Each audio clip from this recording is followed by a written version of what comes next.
ప్రత్యేకంగా CMDF CPF తరఫున ధన్యవాదాలు తెలియజేస్తా ఉన్నా. ఈరోజు కొన్ని కీలకమైన విషయాలు మీ దృష్టికి నేను తీసుకొని వస్తాను. సుమారు నెల రోజుల క్రితం ప్రవీణ్ గారు రాజమండ్రిలో అనుమానాస్పద స్థితిలో మరణించినటువంటి విషయం మీ అందరికీ తెలుసు. ఆ సంఘటన జరిగిన తర్వాత క్రైస్తవ సమాజం అంతా కూడా, మాలో సహజంగా డినామినేషన్స్ ఉంటాయి, సిఎస్ఐ వాళ్ళని, లూథరన్ వాళ్ళని, ఆర్సిఎం వాళ్ళని, పెంతెకోస్తు వాళ్ళని, కల్వరి టెంపుల్ అని, కల్వరి ప్రత్యక్షత అని అనేక రకాల సంఘాలు ఉంటాయి. మాలో రకరకాల డినామినేషన్స్ ఉంటాయి. ఈ డినామినేషన్స్ అన్నిటినీ పక్కన పెట్టి ప్రతి క్రైస్తవుడు కూడా ఒక విషయం తెలుసుకోవాలనుకున్నాడు. ప్రవీణ్ పగడాల గారు యాక్సిడెంట్లో చనిపోయారా, ఎవరైనా ఆ మనిషిని చంపి దాన్ని యాక్సిడెంట్గా చిత్రీకరిస్తున్నారా అన్న విషయం గురించి 30 రోజుల పాటు పెద్ద ఎత్తున ఆందోళన జరిగిన విషయం మీకు తెలుసు. ఇంత పెద్ద ఆందోళనలో ఎక్కడా ఒక బస్సు తగలబడలా, ఎక్కడా ఒక లారీ మీద రాయి విసిరలా, ఏ రోడ్డు మీద కూడా ఒక టైరు కాల్లా, ఏ ప్రభుత్వ సంస్థ కానీ ఏ ప్రభుత్వ కార్యాలయానికి కానీ నిప్పు పెట్టలా, కనీసం ఒక రాయి కూడా విసరలా. మా కష్టాన్ని, మా దుఃఖాన్ని, మా బాధని చెప్పుకున్నామే తప్ప ఎవరి మీద ఏ విధమైనటువంటి దాడులకు మేము ప్రయత్నించలా. 30 రోజుల పాటు క్రైస్తవులందరూ ఒకవైపు, రాజకీయ పార్టీలన్నీ మరొక వైపు నిలవబడి చూసుకున్న పరిస్థితిని మేము తట్టుకోలేకపోతా ఉన్నాం. మీరు గమనించండి, ప్రవీణ్ పగడాల గారు చనిపోయినటువంటి ఆ స్థలంలో ఇంకెవరూ ఉండకూడదని నేను మనస్ఫూర్తిగా కోరుకుంటున్నాను. ఎవరికి కూడా ఆ కష్టం రాకూడదు, ఏ కుటుంబం కూడా ఆ కుటుంబ యజమాన్ని కోల్పోకూడదు. కానీ అక్కడ ఒక్కసారి ఆలోచించండి, వేరే మతానికి సంబంధించిన ఏ నాయకుడు చనిపోయి ఉన్నా, వేరే మతాలకు సంబంధించిన ఏ పీఠాధిపతి కావచ్చు, మఠాధిపతి కావచ్చు, మౌలానా గారు కావచ్చు, అలాంటి పరిస్థితుల్లోనే చనిపోయి ఉంటే రాష్ట్రంలో పరిస్థితులు ఎలా ఉండేయో మీ ఊహకే నేను వాటిని వదిలిపెడతా ఉన్నా.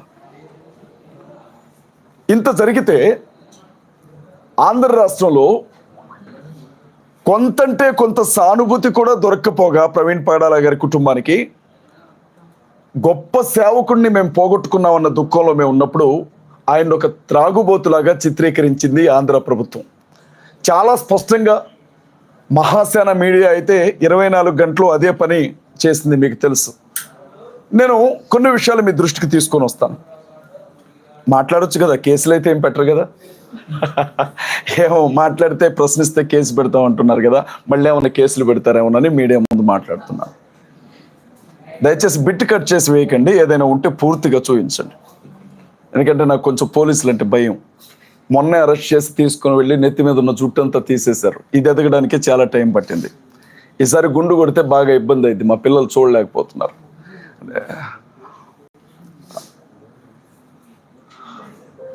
ప్రవీణ్ పగడాల గారు చనిపోయిన తరువాత ఎస్పీ గారు ఒక ప్రెస్ మీట్ పెట్టారు, మీకు జ్ఞాపకం ఉండి ఉంటుంది. ప్రెస్ మీట్ పెట్టి ఇక్కడ ఒక మనిషి చనిపోయి పడిపోయి ఉన్నాడు అన్న విషయం మొదటిగా మా ఏఎస్ఐ గారికి ఆయన నడుచుకుంటూ వెళుతుంటే, మార్నింగ్ వాక్ చేస్తుంటే ఎవరో చెప్పారు, అలా తెలిసింది అని చెప్పారు. ఇది మీరు అందరూ సాక్షులే దీనికి. రెండవసారి ప్రెస్ మీట్ జరిగింది. ఐజీ అశోక్ కుమార్ గారు అనుకుంటా, బహుశా ఎస్పీ గారిని పక్కన కూర్చోబెట్టుకొని ఆయన ఒక మాట చెప్పారు. ఏమన్నారంటే, ప్రవీణ్ పగడాల గారి శవం దొరికిన తర్వాత ఎవరో మాకు 101కో 100కో డైల్ చేసి చెప్తే గానీ అక్కడ శవం ఉందన్న విషయం మాకు తెలియదు అని చెప్పారు. ఇద్దరు కూడా, ఎస్పీ గారు ఒకవైపు, ఐజీ గారు ఒకవైపు సంబంధమే లేని స్టేట్మెంట్స్ ఇచ్చారు. అయినా వాళ్ళని ఎవరు అడగరండి, ఎందుకంటే వాళ్ళు పోలీసులు కాబట్టి. కొన్ని రోజులు గడిచిన తర్వాత ప్రవీణ్ పగడాల గారు మందు తాగి చనిపోయాడు అన్న విషయాన్ని ప్రజలందరికీ చేరవేస్తూ కొన్ని ఛానల్స్లో, నేను ఏ ఛానల్ని కూడా తప్పు పట్టను, ఎందుకంటే మీడియా వారు వారికి అందినటువంటి సమాచారాన్ని బట్టి మాట్లాడుతూ ఉంటారు కాబట్టి, ఆయన లిక్కర్ షాప్లో మందు కొనుక్కున్నాడు అన్న విషయం గురించి పెద్ద ఎత్తున చర్చ జరిగిందండి. నేను ఇదే విషయాన్ని ఐజీ గారిని అడిగాను. సార్ ఆయన మందు తాగాడు, మందు కొనుక్కున్నాడు, లిక్కర్ షాపుల దగ్గరికి వెళ్ళి లిక్కర్ కొన్నట్లుగా ఒక సీసీటీవీ ఫుటేజ్ బయట వైరల్ అవుతుంది. మీరేమైనా మీడియాకి ఇచ్చారా అని అడిగాం. ఆ నెక్స్ట్ డేనే ఐజీ గారు అసలు ఆ ఫుటేజ్ మా దగ్గరికి రాలేదు, దాన్ని మేము విడుదల చేయలేదు అని చెప్పాం. ఆ తర్వాత ఏం జరిగిందో మీ అందరికీ తెలుసు. అది నకిలీ ఫుటేజ్ అని మీడియా వాళ్ళు ప్రకటించారు. ఇక మూడో విషయం, కీలకమైన విషయం, నాకున్న అనుమానం అండి, మళ్ళీ దేశద్రోహం కేసులు ఏం పెట్టొద్దు దయచేసి నా మీద. నాకున్న అనుమానం ఏంటంటే, ప్రవీణ్ పగడాల గారు రాత్రి 10:40 11:40 చనిపోయారు అని పోస్ట్ మార్టం రిపోర్ట్ అని చెప్తోంది. ఆ మనిషి రాత్రి 11:40 చనిపోతే ఉదయం 9 గంటల సమయంలో ఆయన ఫోన్ తీసుకొని ఆ ఫోన్ని ఆయన చేతి వేలు ద్వారా అన్లాక్ చేశారు అని చెప్పారు.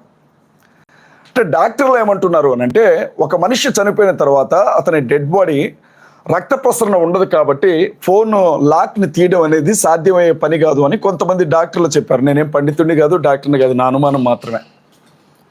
మళ్ళీ చెప్తున్నాను, దీన్ని సాగ్గా చూపించి నన్ను అభినయన అరెస్ట్ చేయొద్దు. ఐజీ గారు ఏమన్నారు అని అంటే,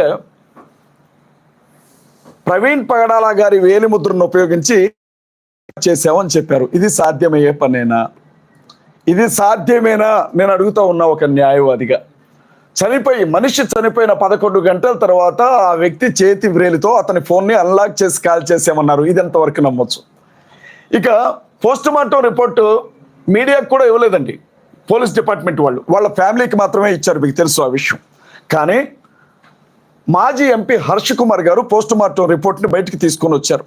వచ్చిన తర్వాత అందులో మనం గమనించినప్పుడు అసలు ఆయన కడుపులో, ఆ ప్రేగుల్లో మందు తాగినట్లు వాసనే లేదు అని చెప్పారు. హైదరాబాద్ పట్టణంలో బయలుదేరి హైదరాబాద్లో ఒకసారి, కోదాడలో ఒకసారి, ఏలూరులో ఒకసారి, విజయవాడలో ఒకసారి తాగిన మనిషి తాగి తాగి తాగి చచ్చిపోతే కడుపు నిండా మందే ఉండాలి, కానీ ఎక్కడ మందు వాసన రాలేదు అని చెప్పి పోస్ట్ మార్టంలో ఉంది. మన ఆయన త్రాగి డ్రంక్ అండ్ డ్రైవ్లో చనిపోయారు అని ఐజీ గారు చెప్పారు. మరి అంత పెద్ద ఆయన చెప్పినప్పుడు నమ్మాలి కాబట్టి యాక్సిడెంట్లోనే చనిపోయారని నేను కూడా అనుకుంటున్నాను. కొన్ని అనుమానాలు అయితే అలాగే మిగిలిపోయి ఉన్నాయి. ఇంత పెద్ద ఎపిసోడ్లో ఇదంతా మీకెందుకు జ్ఞాపకం చేస్తున్నాను అని అంటే, ఇంత పెద్ద ఎపిసోడ్లో బంగ్లాదేశ్లో ఎక్కడో దాడులు జరిగాయి అని చెప్పి మాట్లాడిన పవన్ కళ్యాణ్ గారు, ఆంధ్ర రాష్ట్ర ఉప ముఖ్యమంత్రి పవన్ కళ్యాణ్ గారు, బంగ్లాదేశ్లో హిందువుల మీద దాడులు జరుగుతున్నాయి, ఒక్కడిని కూడా వదిలిపెట్టం వాళ్ళని అనుకుంటూ మాట్లాడారు. మంచిది, మేము కూడా ఆ రోజు ఖండించాం. మన దేశ ప్రజల మీద ఏ దేశంలో కూడా దాడులు జరగడానికి వీల్లేదు అన్నది మా స్టాండ్ కూడా.